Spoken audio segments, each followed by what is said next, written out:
at the top lane. And an interesting choice there right from the very get-go. What are TPA going to go with? Will that Elise be taken away here?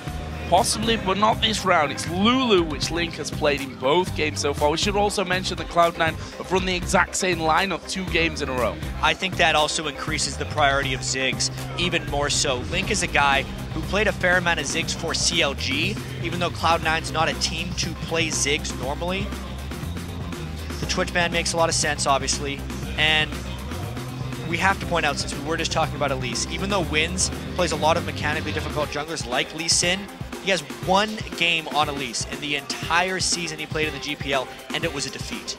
Yeah, not exactly the ideal scenario. Cloud9's the ones who banned it. Yeah, exactly. All right, we're done here. Well, if we think back, he's played Elise both games in this tournament so far as well. So a ban that maybe suits both teams, or that both teams will have wanted. The final ban in the end for TPA will actually be Kha'Zix here. So keeping the focus on the jungle with Meteos. I wonder if they first pick Ziggs, because I feel like TPA would take it on the return. This is really a question about whether Cloud9 wants to fully go against what TPA has in their picks, or just pick for themselves. And it looks like Cloud9's picking for themselves. Picking for themselves and taking the jungler first of all. Lee Sin here for Meteos, who, as we said, there's no Elise this game, there's no Kha'Zix this game. Lee Sin is going to be his fallback champion. For TPA now, what do they go with? We see a few switches around. Morgana, let's touch on that, even though it's not locked in here, because that is another big one. LemonNation has, of course, played a hell of a lot of Morgana. Yeah, he played it and lost with it, I believe, yesterday, which was the first time he's lost to Morgana in 13 attempts, if we count playoffs, regular season, and this. So those are some really nice picks early by TPA. So that will be locked in, and LeBlanc is taken as well, so blind picking the mid lane. What do we think to that? I feel like this is Morning's chance to make a statement. He has stuck to Lulu this whole time. He played 1 LeBlanc game in the GPL, and it was a defeat. It's a highly mechanically complex champion who needs to win the lane to do stuff. And if he gets lane bullied on LeBlanc, he would be even more than useless. It's a statement by him to pick it this early. Yeah, played that in the Taipei Snipers game 1 in the semi-finals over in GPL, where didn't really go to plan. 4-5-6 was his score, and that Cloud9 here locking in, and well, I'm wrong talking about Lee Sin, of course. Evelyn now is locked in here for Meteos in the jungle, which means we're going to be seeing a Lee Sin in the top lane for Balls. Yeah, it's got to be. How about that? So Balls, even though he sticks to the normal champions up top most of the time, is known for having really good mechanics, and a lot of the North American mid laners actually on the lower tier teams were the ones that were playing Lee Sin a lot and giving the top teams a lot of trouble with it. So that's actually kind of why we saw Dyrus playing it in the finals. He spent a large amount of time trying to pick it up. There is a lot of lane pressure value that he offers. Cloud9's going to try and use it to their own benefit. I should have learned probably by now not to always just assume when you see those picks coming in.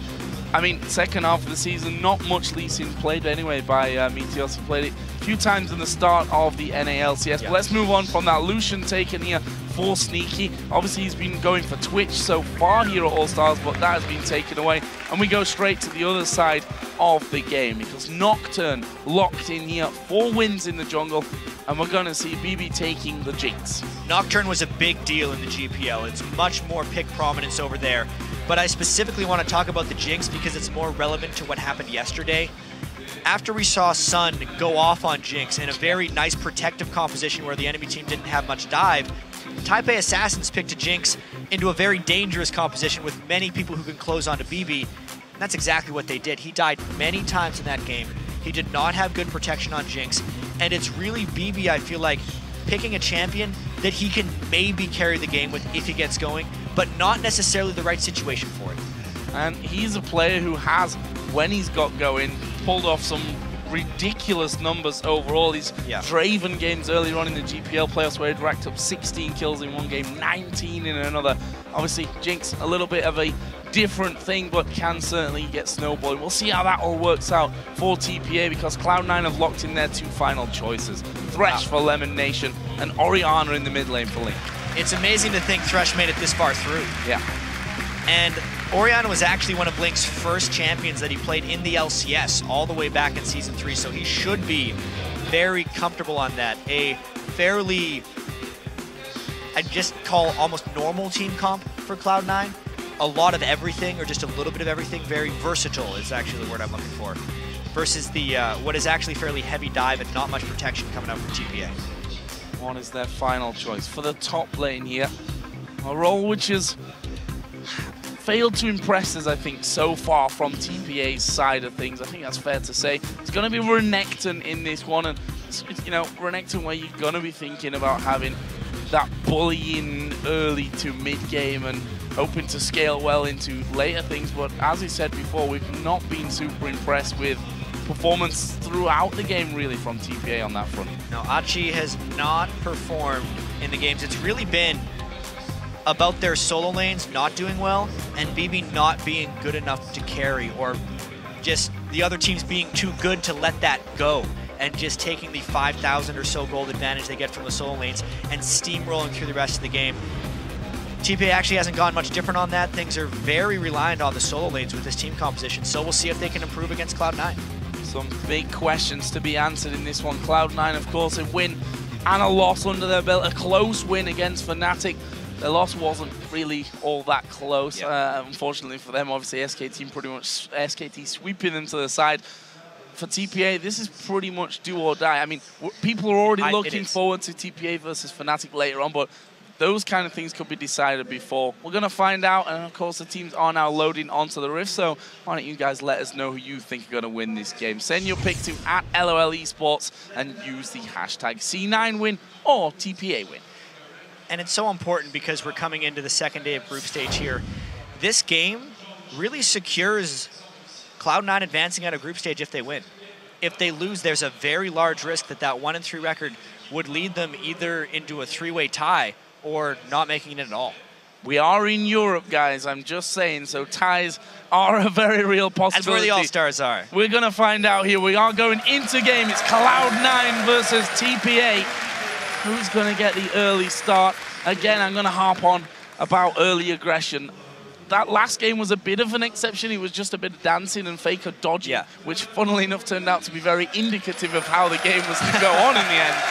Will we see any aggression here from Cloud9 and TPA, a team that aren't scared to get dug in at level 1? TPA had a ridiculous level 1 in their game yesterday against OMG, where they came out on top. It didn't grant them a victory, but it did grant them an early advantage. The GPL was all about level 1, so if we're looking for level 1 experience, it's all on TPA's side. And again, they must have been watching the last game. Dancing in the mid lane between Sneaky and Warning. No bombs to dodge or to catch, which is also a very real possibility when that happens. TPA have got a 3-man team down on the bottom side. From Cloud9's side, it's a little bit more spread out, let's call it. A full line defense covering all the main entries into the jungle on both sides of the map. And there is the vote. 84% of you thinking that Cloud9 are going to take down TPA, which is bigger by a considerable amount than it was with the LOLesports.com vote that we heard a little bit earlier from the analyst desk. So, TPA stacking up here by their red buff. Looks like there's not going to be much of an invade, and if so, it's going to come very, very late here from TPA. Yeah, we might actually see that game without a level 1. I'm very surprised that it's such a one-sided vote for Cloud9. Obviously, it's probably a heavily American or Cloud9 fan base voting for this particular broadcast, because knowing Cloud9 coming into the tournament without high, hopes were not high for Cloud9. And I did that completely unintentionally, Joe, I swear to God. And TPA, with the championship of the GPL, actually came into this with an even stronger roster than they had during the season. The acquisition of wins from their sister team TPS was hailed as one of the best transactions that any GPL team has made in years, and it hasn't shown through so far in the All-Stars. There's always time to shine while there's still games left to play, as LemonNation here being very aggressive onto Jay. We've always got to be very mindful of those bindings. LemonNation, of course, went for the Flay here at level 1. We saw that just a couple of seconds ago. We'll see how this all works out. Again, we see back to our old standard. Another game. 2 versus 2 in the bottom lane, 1v1 in the other lanes. I'm liking it, especially at All-Star, where there's so many players that are just best in role for their region.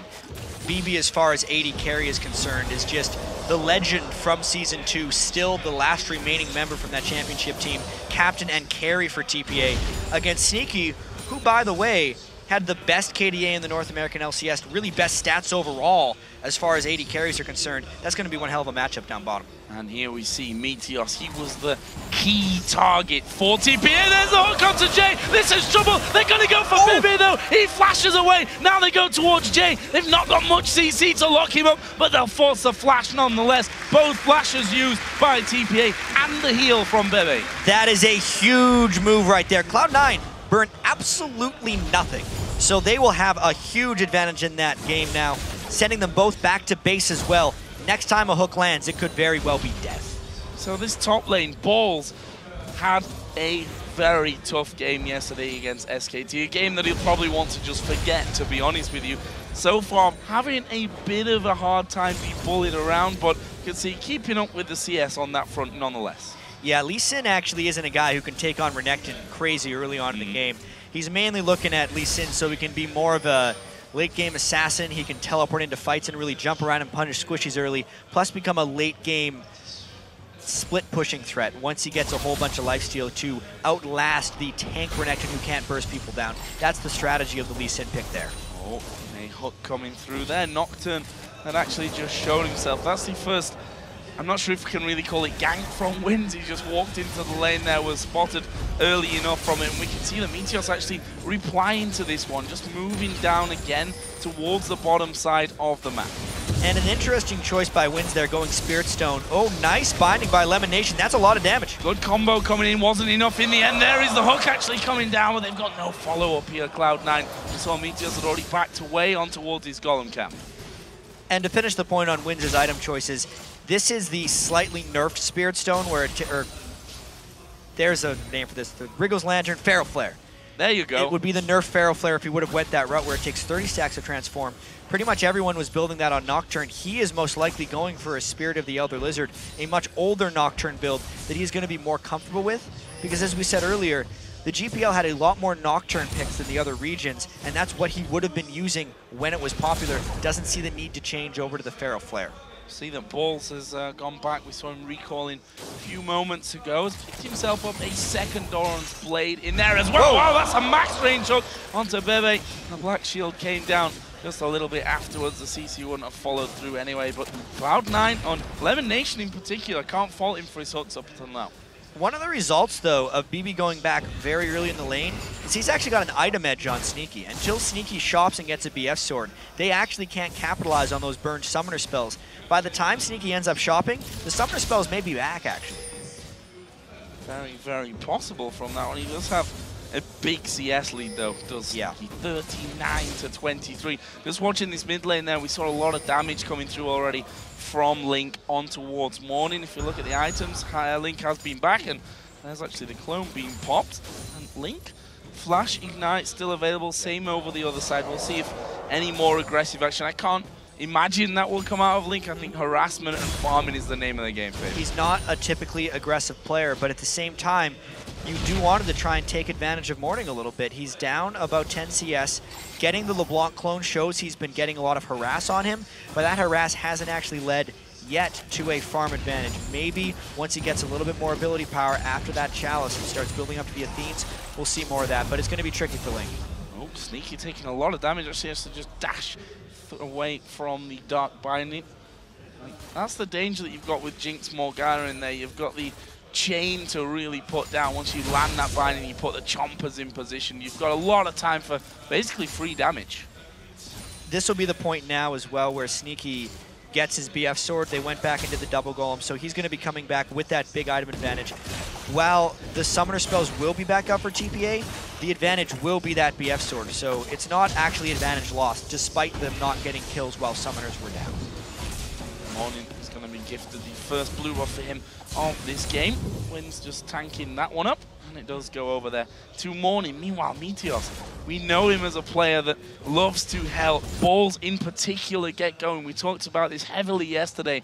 It's spent a lot of time in that lane, didn't really get the results from it. We'll see if he goes for it here again. Cloud9 often tries to make balls their top lane carry, and this gank is no surprise. Low going down, Meteos coming in from the side, and he's just going to throw down a couple of extra hate spikes, but he was already back towards that turret there. It's going to mean the first recall on the TPA side of that top lane. Give balls a little bit of free time to farm. Cloud9 loves to do repeat ganks or try and use even the harass to get up top to make plays in the jungle. They rely on strong solo lanes to make jungle plays. That's why he has the deep wards. He will do a deep ward into a gank. He wants to smite steal this red. Oh, this could be dangerous. Here comes Meteos from the side, and there is a smite. Wins, didn't even know what had hit him there. Well, she was invisible coming in, but Meteos had the timing, and instead of waiting for it to be a smite battle, actually just used a bunch of spells with his smite, so to better secure it from Wins. Great job getting the deep ward off the gank that didn't work into a play that did. LemonNation actually getting a ward down by the blue as well. Are they going to look to control that one next time around? Of course, it was taken a little earlier. Here we go, though. They're going to throw everything down onto LemonNation. He just wanted a ward in the enemy jungle, and what's going to happen is he gives up the first blood, and it goes on to Morning. And that is huge. If we remember the games the TPA did win at the IM World Championships, it's when Morning went off. He was on Ziggs there, but the first blood with the Nocturne gank goes a nice way to helping him against Link in the mid lane. Bit of a setback as well, considering how well this bottom lane had really gone for them in the previous 9 minutes of this matchup. Sneaky was far and away in the lead. Forced to recall there after there's some damage coming in, and now it's only a 10 CS difference. And additionally, LemonNation didn't decide to go for the Relic Shield Thresh build. He's actually rushed the Sightstone, so he's going to slowly fall farther and farther behind Jay in gold, who's went for the very good gold generation item in the Frostfang now. Meteos just refreshed his red buff, by the way, after stealing TPAs away with his smite. Went and took his own. And we'll be just recalling back to home. Want to take a look at the top lane items as well. So that's been somewhat of a quiet lane for us. Good hook landing, but onto the Black Shield, where it basically means very little, let's say. No CC, but you could still actually jump to it afterwards if you wanted to. Yeah. So one of the weird Black Shield interactions you'll get with that hook. Oh, damage from Morning. Gets the chains off on towards Link, but again, no real massive damage to come through. Obviously, it was both players starting out towards that Athene's Unholy Grail. Chalice and the Fiendish Codex already there for Link. Just the Chalice in for Morning at this point of the game. But he's trying to press a whole bunch harder, maybe saving up for completing it outright. There's a lot of similar item builds going on in these lanes, and it's just all about who can actually rush it properly. They go back and buy incremental, and then they trade advantages. Oh, they're going to get baited into this one. There is Meteos from the side, and his ultimate not really connecting, but they're going to land the Q there. It is going to be Meteos tanking up the turret. Ball gets a kill, and now they're going in with Morning and Link here. Oh, wow. Way off right there by Link. He was hoping to get a kill. Maybe he can still get it. I wondered why he'd come straight back into that one. Link getting a massive burst of damage back down onto him. Now LemonNation and Sneaky with that extra pressure across the map, actually stepping forward here in the bottom lane, looking for that hook. Didn't quite work out for them, but brings Cloud9 back level in kills and actually slightly ahead in goal. Oh, the binding here on the chompers, on the binding. That's a good playback from LemonNation. He's going to get ulted up though by Jay. The culling coming from the back here from Sneaky. Super mega death rocket. Flashed away from, don't think he was low enough anyway. Still a nice trade of skills there. You can see that bottom lane is actually starting to even out a little bit because of that binding. But to get back to that mid lane fight, even though you miss the shockwave, the level 1 shockwave isn't actually what does the damage. It's the ball movement and the command dissonance afterwards. So when Morning came back in, he didn't necessarily take that into account, got bursted down anyway, and nearly died. Would have been a bad turn of events really for TPA, considering that Morning did get himself that first blood. The farm in that mid lane is very much even as well at 100 to 95. This top lane, once again, who would have thought it? Meteos coming back into the top to try and give balls even more of a lead. Another gank. I'd almost expect Wins to spend more time up top, but they're really leaving Achie completely on his own. Meteos going to be able to get into that brush, and Nocturne's going to want to gank bottom. There's a chance these ganks could happen simultaneously if the times present themselves properly. No ultimate, at the moment on Renekton. It just came back up. Oh, bit of a face check there from Achie, and they're going to dive it. Q landing here from Ball. All they wanted. Ultimate use there, and maybe that's all they wanted to bait out for him. That leaves him squishy here by the time it's run out. But look at this TPA. They see Meteos in the top lane. They say, it's dragon time.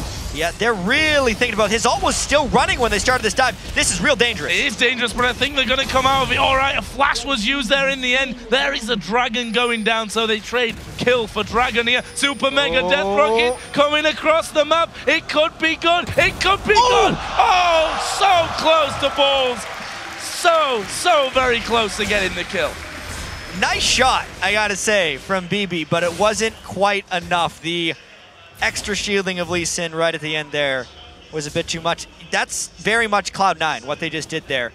Willing to consistently gank top, so eventually they force the other jungler to do the same, and that's when Meteos tries to take advantage of him. They did get the dragon, which means the gold is still incredibly close, but we have to see how Balls can deal with that advantage. Haven't seen him much on Lee Sin. Morning actually just having a look for LemonNation there, just gets back off towards his distortion. Here's a blue buff spawning in. Link, of course, will be gifted that one. I'm interested to see whether Meteos is going to go to the enemy red, which of course he did steal on the last time around, and back to this top lane. Both players actually getting that Tiamat in. The only item difference between them, funnily enough, that single Doran's Blade. Yeah, I mean, it's an 800 gold advantage, which can't buy too many items at this point in the game. Morning's throwing his entire combo in there, and Link's like, nah, you can't burst me down just yet, my friend. Oh, and what? Meteos again camp into that top lane, camping very, very hard. And Sneaky gonna step forward, actually dodging the dark binding. Gonna get some good damage on towards Bebe here as well. Jay, of course, a little bit tankier, can afford to take a couple of those hits. There's actually no one coming down to help. Nocturne's based here, so won't be in position to actually dive in with the paranoia if he needs to help. Meanwhile, Link again gonna be facing some pressure from Morning. He's surviving a lot of those trades and still coming up pretty even on farm. And the bottom lane for Cloud9 has been doing spectacularly. It's really bad news for TPA if bebe is losing that 2v2. That's one of the reasons Wins can't counter gank the top lane ganks, because he's trying to help out the bottom lane and getting sucked into other parts of the map. Yeah, trying to bait Link in. Sadly for TPA, Meteos had already had a look there and spotted Nocturne waiting on top of that turret, and in the end Wins decides, okay, not really going to get in with a chance to do anything on this side, so I'm just going to back off. We've also seen Jinx backing away here as well. Bebe picking up that Bloodthirst. It leaves them pretty much even in terms of damage down in that bottom lane. There's just that, again, that single Doran's Blade that separates the two of them. Oh, they definitely spotted Meteos out there. He was trying to sneak up, but I wonder if that's going to stop him. Yes, this time they're actually sending aid, but that's going to pull from other lanes. We were talking a bit about Wins earlier and how he hasn't looked great in the games, but he's actually made a lot of really great escapes. He's just constantly having to put himself in bad situations on Nocturne here, where he's got to maybe gank a Renekton who's behind, or just try and brute force a bot lane gank who is also behind. They're hard decisions to make, and while he can be great mechanically, you can't do everything if your lanes are losing straight up. LemonNation getting a bit separated here from Sneaky. If we think back to the 2v2 matchup in the bottom lane yesterday, actually that was a result of or the start of a kill actually for SKT when they managed to separate LemonNation away from Sneaky. This time around, Sneaky down to half HP Bloodthirster, as I said before, so not going to have too much of a problem with getting himself back to a healthy position. 152 to 115. That has the potential to get a little bit out of hand late game. Luckily though, if you actually consider the overall gold of the lane, with Jay having that Frostfang, which has actually accumulated him nearly 500 gold, he's substantially ahead of LemonNation, and it could end up evening out. Just being down in CS because they're getting more gold from the support items. Oh, flash in there and flash away just as quickly from LemonNation. Meteos had already moved around, hook got thrown out, but not landing really, and a bit of a catastrophe on both sides of things. The flash from Jay, LemonNation, good reactions to do that. Now they're pushing out. They must know that Meteos is here. Yeah, well, Morning had roamed down once again. Or sorry, yeah, Morning had roamed down once again on LeBlanc, leaving the mid lane open. He still hasn't been punished very heavily on CS. I almost feel like if that binding would have landed, that might have been a counter gank for Meteos, because it would have been right on top of the turret. Really, really tense game here, Joe. team wanted or really can afford to be making mistakes here. TPA in particular, of course, still chasing their first victory here at All-Stars 2014.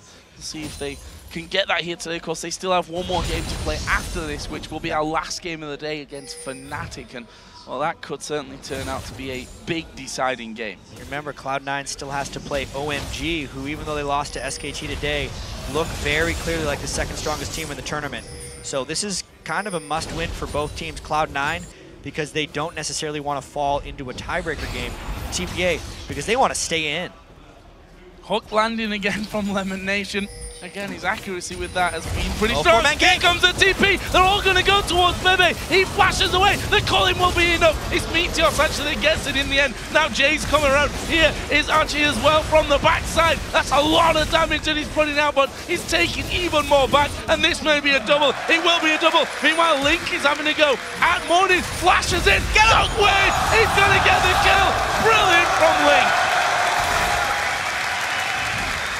Big cheers coming out for them right there because they killed 4 members of TPA, and the gank tries to come in from Wins. Can Link escape? He's do a lot of damage. The Fear's pretty much going to seal his fate there, and that's a good reaction back from Wins. But in the meantime, Cloud9 pushed and took the turret. Honestly, you kind of have to question why that Nocturne ult wasn't burned during any of the big fights which they just lost. It would have been rather useful for them. Cloud9 completely beat TPA and Wins to the punch, getting those kills, and now they're trying to take down this Dragon before TPA can make it, but they started it a little bit late. This could lead to a team fight. This could lead to disaster if they're not careful. There is the Dragon going down, goes over to Cloud9. Meteos falls to flash, didn't want to risk. Jay coming in, super mega death rocket. Again, so very close. 60 HP left there. 60 HP is enough. bebe has been so unfortunate with those super mega death rockets, not quite finishing off twice now. That would have been huge for his overall scaling in this game because he's picked himself what needs to be a bit of a hyper carry. He doesn't have the big protection on this team with that Jinx. Turret back for TPA though. That's their first one of the game. Still low scoring when we look at turrets and how the meta really is, but with that said, we have been seeing more and more of our older 2v2 standard lanes with the top laners facing off against each other, which I think Cloud9 aren't too unhappy about. They feel strong in their 2v2 and they know that Balls is always going to have basically a 2v1 lane because Meteos spends so much time there. And when it's mattered most for Cloud9, they've actually been best at the standard laning phase games. I think back to their NALCS finals against Team Solomid, and they played all 3 games as standard as the lanes come. They've also wanted to do that in their games here at the All-Star. Oh, LemonNation, how fast are you? Very fast, apparently. Manages to get the damage down. Morning going low here. The calling comes through. Wins is dead. Shockwave comes in. Meteos actually picking that one up. Gets the killing spree. Sneaky's taking the outer turret. Will they go for the inner? LeBlanc is so very low. There's no defense there for them. Cloud9 is really starting to take control, fully invading the jungle right now. They have left the bottom lane slightly exposed, but it's because they took so many more advantages on the rest of the map. They are trying to take advantage now of that Ravenous Hydra Lee Sin and the pressure he can potentially create, knowing Achie can't go back to that top lane safely. And he's in the mid, just pushing that one out there, giving that cover and making sure that there was no fast push on towards the inner tower. Bebe was thinking about recalling there. I think actually he turns around onto Sneaky. He's got a super mega death rocket. Here is Meteos though, and Sneaky just backs away. Meteos tanks up the rocket, and that's a kill for nothing. And a turret in the top lane from Balls. I really feel like Sneaky took advantage of bebe's need to carry games right there, because that was an unsafe fight to engage in for bebe, even if he can win a 1v1. Sneaky knew he had Meteos in the back pocket. Classic bait, but it really preyed on the instincts of bebe. Oh, LemonNation, are you going to go down? That's a lot of damage from Morning. In the end, they think he spotted Meteos around the side. He's like, no, I can't really go that deep. Here is Balls, though. He's going to have 2 men coming around. That's a good binding. There's the third as Wins comes in. Can Balls get away from this one? He's feared up for what surely feels like a day.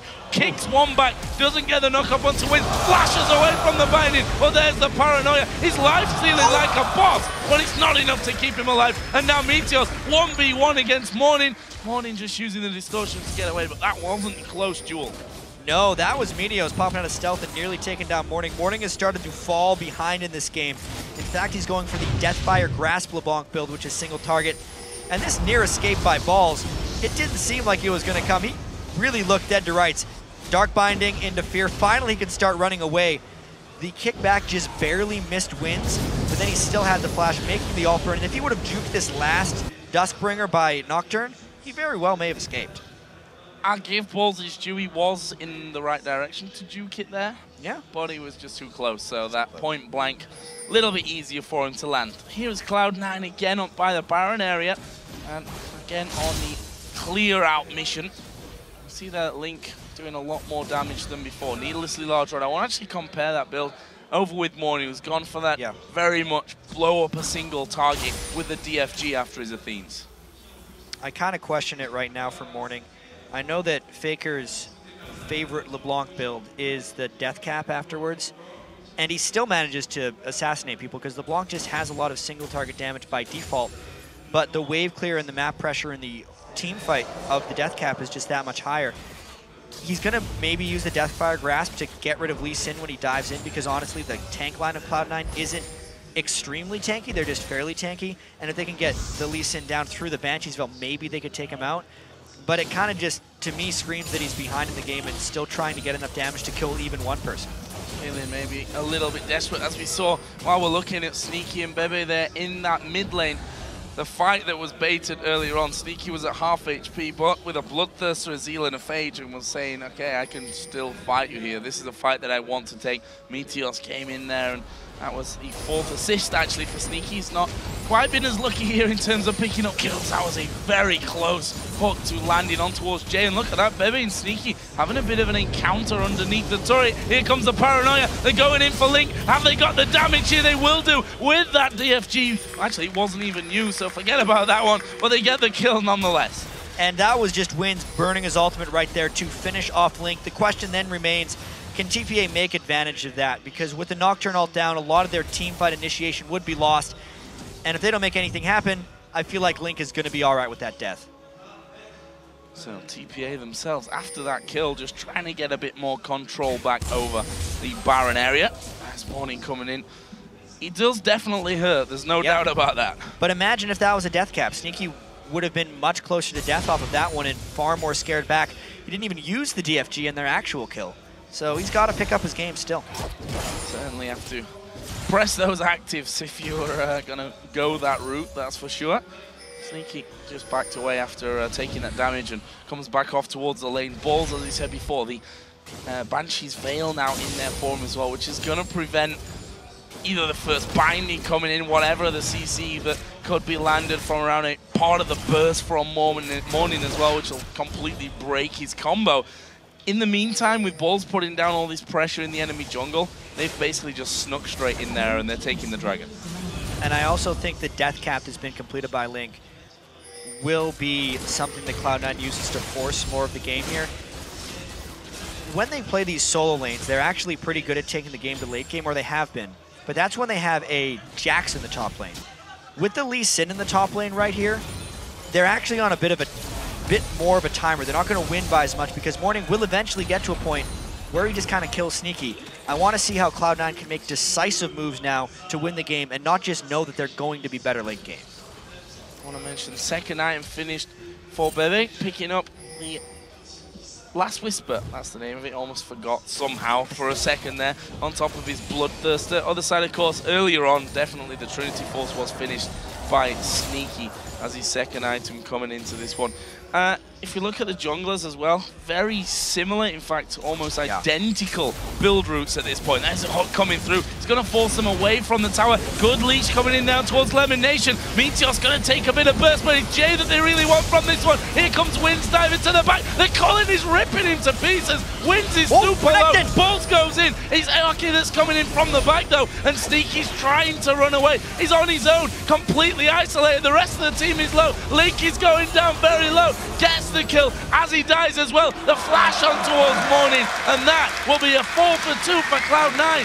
And that was a little bit messy. TPA always seems to be so close to winning these team fights in all of their games, and then because they've lost and made some mistakes early on, they just don't have the gold and the strength to actually win them. This gives Cloud9 the inhibitor. Inhib going down, the first one of the game.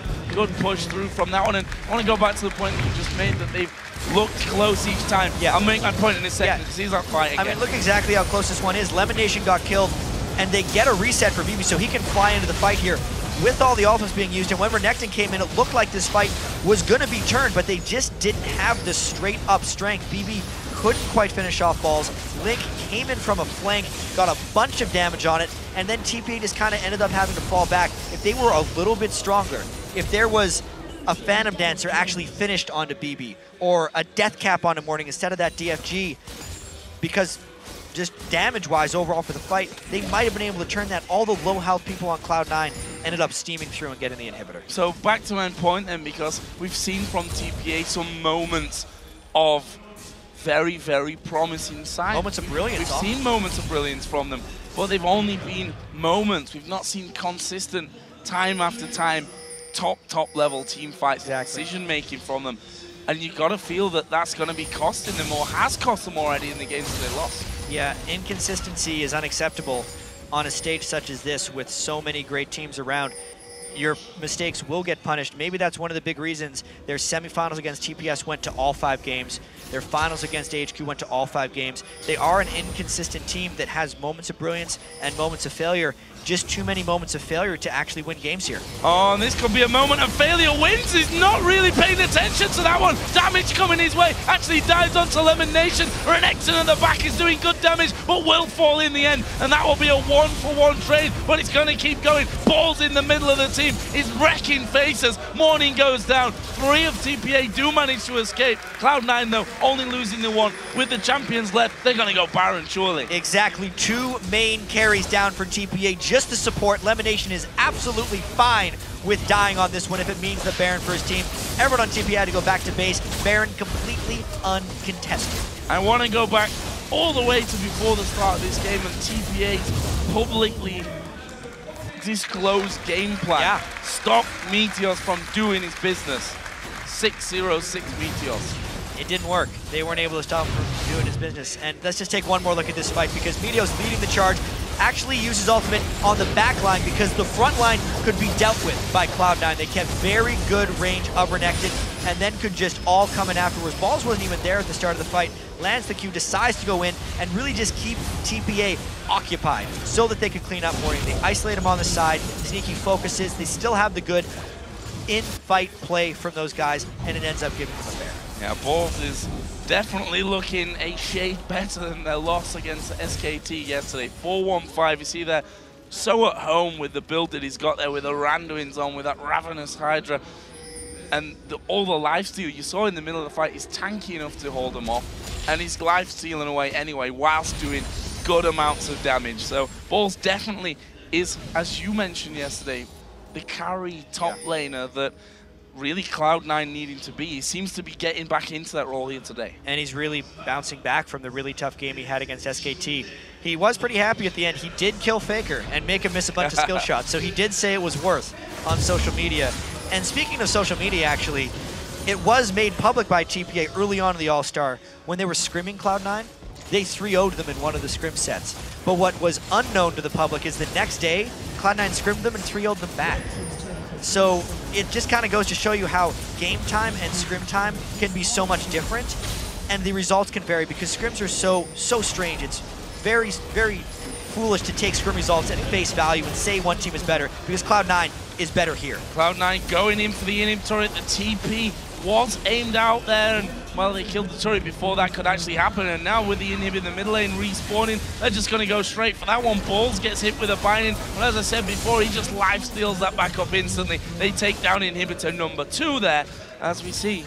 Achie is in the top lane, tried to recall back, to teleport back in towards his base, but in the end, can't really do anything apart from shove this lane down. We should also mention in turrets here, 2 is what TPA have been able to pick up, not being able to hold with Cloud9 on that front. And their team as a whole actually isn't that good at sieging or playing the lane game. They're trying to go in for a Dragon here. That's a big mistake. They are far too late for the Dragon. Wins dives in, but he is squishy as you like. They finish him off pretty much instantly. Jay is low. Jay is dead here. It's Meteos that picks up that one. Renekton coming in from the side with his Dominus running. Decides I can't even fight this one. Lick's gonna go for bebe. The shockwave gets him, and now they focus on towards Renekton, who's going down slowly but surely. And that, my friend, is going to be an ace here because Morning is trying to get away, and Ball says, no you don't. Cloud9 are going to push through here and go for the win. They just finished this game after getting the lead. The crowd erupts. Cloud9 gets the second win. And that is the victory that basically sets TPA up for a showdown later on in the day with Fnatic. That is, of course, if Fnatic don't beat SK Telecom T1 later, that could really turn things at the bottom of the groups a little bit more interesting. But for now, it's Cloud9 here that have got the job done. They go 2-1 in the table. And that was just Cloud9 bouncing back very well from their defeat to SKT yesterday. It's going to be a question here on how well Cloud9 does when things go according to plan and how well they can adapt to change, because this is another game that went very according to plan to them. They got the standard lanes, which minimized the amount of movements they had to make around the map, which is their weakness without High, because they have inexperienced time together as far as never really playing with Link before this event. This game worked great though. 2 wins, that means they move on. And we saw that Meteos, they actually, Cloud9 themselves banned out the Elise. Funnily enough, after all those games in a row where Meteos, I think it was 7 in a row, 5 from playoffs, 2 from Euro All-Stars, they banned that Elise themselves to stop Wins taking it. He himself played both games so far in All-Stars on that Elise. Then Kha'Zix was taken away, and Meteos says, okay, then it's Evelynn time. And the thing is, you know, if you watch Cloud9 games, that he's going to spend a lot of time in that top lane. Problem is, when you can't see him, it makes it a lot harder to stop that from happening. Exactly. And it's not like Wins could have just spent all the time up there, because if he did, they're fighting 2v2s against Lee Sin, which isn't necessarily a huge advantage. They'd be wasting time or just kind of trading up there.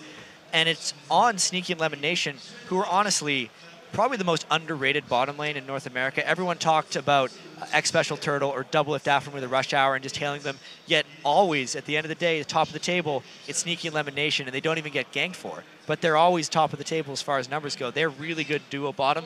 They beat up BB